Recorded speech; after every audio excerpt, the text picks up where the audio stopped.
We are live. There you go. Welcome everybody. Good morning, good afternoon, good evening, wherever you guys are in Asia, in Europe, in South America, in Africa, wherever you guys are. Thank you so much for being again in this series of interviews that we started, or I started a while ago, in order to just tell beautiful stories.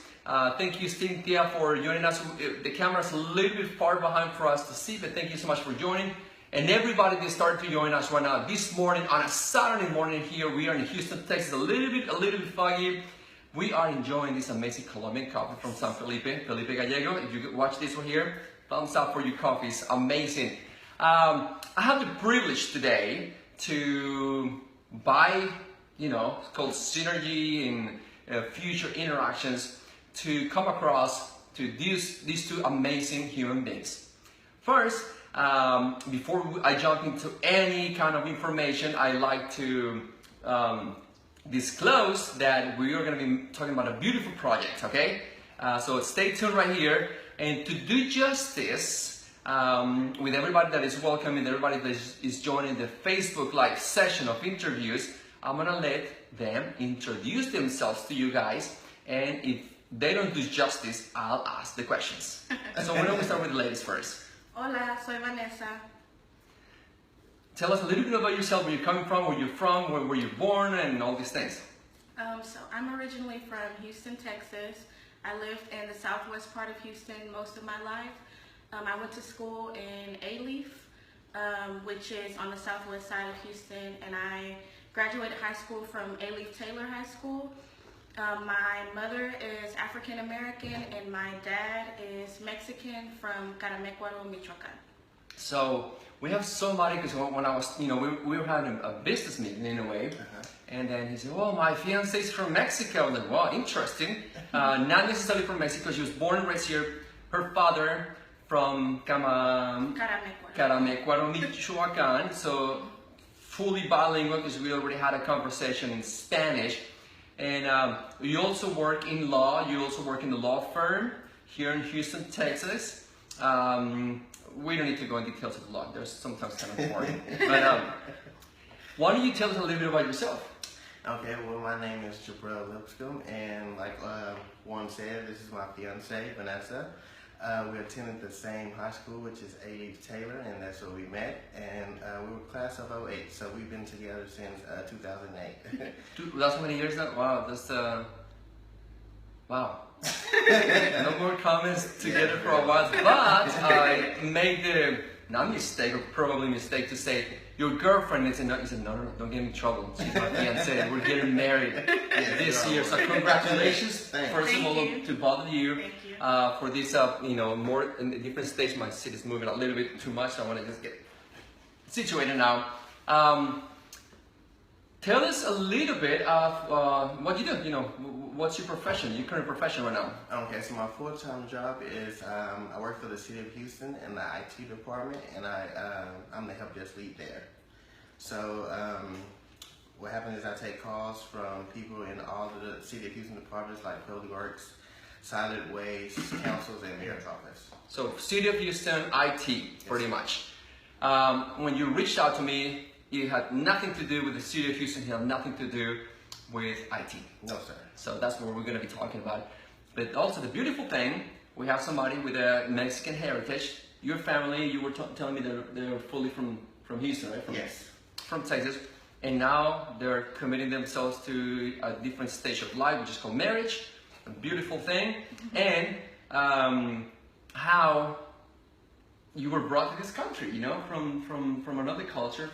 You were born here, but you were brought. You have a lot of identity with the Mexican culture. Even your Spanish is superb. Tell us a little bit, how do you view the world by being a person who had the ability to see other cultures in your household? Well, essentially for me, my dad, which he's a very hard worker.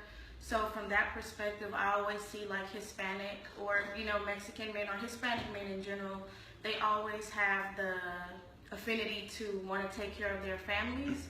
I'm my dad's first child. However, he had more kids with my stepmother, and he's always like took care of the family. Even now, he's older, but he has 2 jobs. So I just feel like, coming from a Hispanic perspective, I always feel like Hispanic men or Hispanic people have a natural desire and need to want to make sure that their families are good and taken care of. So true, so true. So I so agree with you. Everybody, welcome Alfredo, welcome Tammy, the ones that we're able to see because the camera's a little bit far out. Now let's go to the meet and greet. Now we're gonna be talking about the reason we met. You know, you reach out to me through Facebook and through a beautiful project. Why don't you ladies get this message from this screen for a second? This is called technical support. Why don't you tell a little bit to the audience today on Facebook, and they're going to be watching later on, about this amazing project that the 2 of you started in 2012, yes. right? And that is continuing to grow. Okay, so in 2012, Vanessa and I shared this passion about helping kids in the AIDS community. In 2012, we didn't know exactly what we wanted to do, so we had a little rough patch, but a few months ago, we decided to change the name of our nonprofit, registered 501c3 nonprofit. We decided to change the name to the Woow Project, and we want to focus on all 8 dimensions of wellness. We feel that the kids in underserved communities can really benefit from learning about all 8 dimensions, and we feel that schools don't teach about all the 8 dimensions of wellness. They only teach about the health side of wellness. But financial and occupational is also a dimension of wellness. So I was asking him, so are you a father, are you a parent, or why do you have the need to help these children in need? Welcome, Chewy. I appreciate it. We've been talking. We got something cooking as well. Now, your nonprofit is fully registered. If you want to know more about this nonprofit, the link is right here, the Woow Project, to help children from ages Kindergarten through 6th grade. Kindergarten through 6th grade. And the main approach, my understanding, is to create an awareness for wellness. Yes, yes. To expose children to things that normally they are not exposed to, bring them ideas. I know that you guys want to meet with them, talk to them, and then bring them to events and expose them. Why don't you tell a little bit about, what the type of activities that you guys do with them? So for example, a lot of kids don't know, when they think of, let's just talk about finances.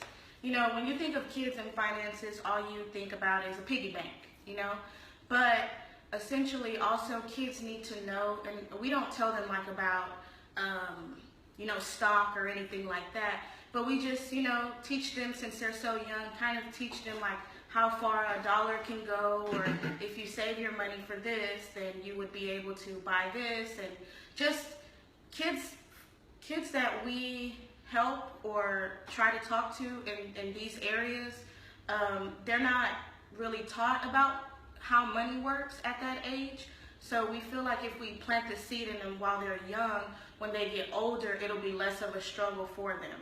Correct. Because kids don't really know about money until they're already going to college, and at that point it's a little bit too late. Right, because when they get to college, they get these scholarships and these grants for this certain amount, and they have this money left over after they pay tuition. But those kids that don't know about money go out and buy cell phones, cameras, go on vacations. Correct.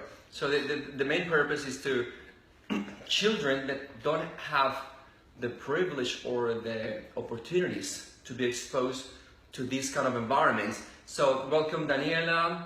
I believe you are in Croatia. I'm trying to figure it out, everybody that's coming and joining the interviews. So this is basically an amazing opportunity to impact children's lives. For now, only in Houston, hopefully to expand the programs. At this point, these 2 hustlers created the nonprofit. They're putting their own money in, working actively to search out for sponsors, people that want to become active into this beautiful cause. And it's a nonprofit. It can benefit multiple aspects of whoever helps and the beneficiary. So I know that we're already talking about how we can be part of your project, the Woow Project. It's a nonprofit, again, to benefit children, expose them to wellness, expose them to awareness, they are already becoming educators to impact people's lives, and then also not only educators, they're also becoming logistic, event planner, everything, because you put all of this together. Like how often? You said it once? So we meet with the children once every month. So starting in April, we'll have like Saturdays mapped out to where we meet with the kids and take them out to do different activities that have to do with the 8 phases of wellness. Okay. Is there a process for these children? Is there a requirement for these children to join the program? How do you find them? We really just reach out to maybe like schools or maybe through social media, sometimes, not a lot, but we try to like focus more on getting like schools involved on helping us find children. There's not really a requirement. Pretty much it's just that it has to be in an area of the people that we're trying to help. The kids have to come from those areas. We're not pretty much looking for children who live in like River Oaks because their parents can afford to. River Oaks is here in Houston, for those who don't know, is an area with a higher levels of income. Yes. So you're looking for the economically disadvantaged communities to bring those children and bring in the opportunity. So if you know somebody, if you think you'd like to be part of this, if you're a graphic designer, if you are a web developer, if you're a marketing company that you think you can help, these 2 founders to continue the growth, to continue touching people's lives, leave us a comment right here. There's a section for comments. Go check out the website. Go check out the Facebook page, which is www.thewowproject.us. And I think it's a beautiful cause. We're already working on being part of this right here, on the facilities right here at Wired International, and we co-work to support entrepreneurs, to support leaders in the community for a good cause. I know you speak Spanish, so maybe I'm gonna switch to Spanish right now. And before I let you guys go, why don't you leave the audience with somebody who's been thinking about a nonprofit, to join a nonprofit or to create a nonprofit? What kind of advice could you probably give the audience today on Facebook? I would advise people, if they want to start a nonprofit, to be passionate about it, because it's not about the money, it's about changing lives. Exactly, yes.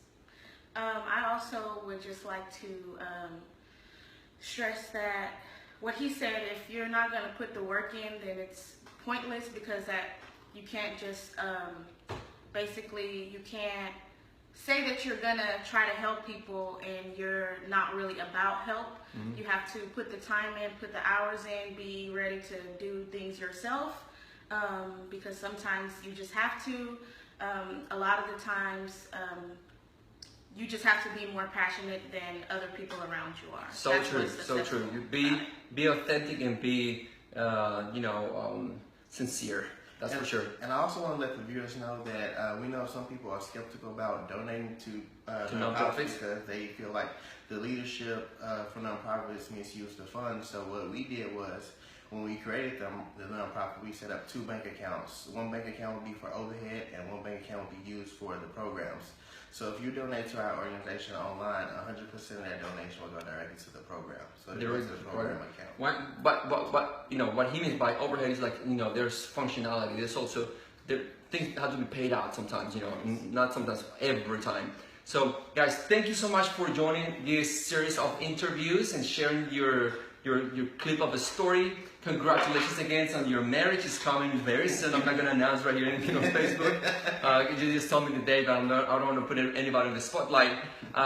You guys, thank you so much for joining us again in this series of interviews of 100 Days of Immigrants. If you think that this video has any value to you, if you think this video has any importance to somebody else, please leave us a comment. Share it on your wall, share it with your friends, share it with your groups, and we appreciate the appreciation. Now we're switching to Spanish only with her because she speaks Spanish. You're gonna be sitting over here though.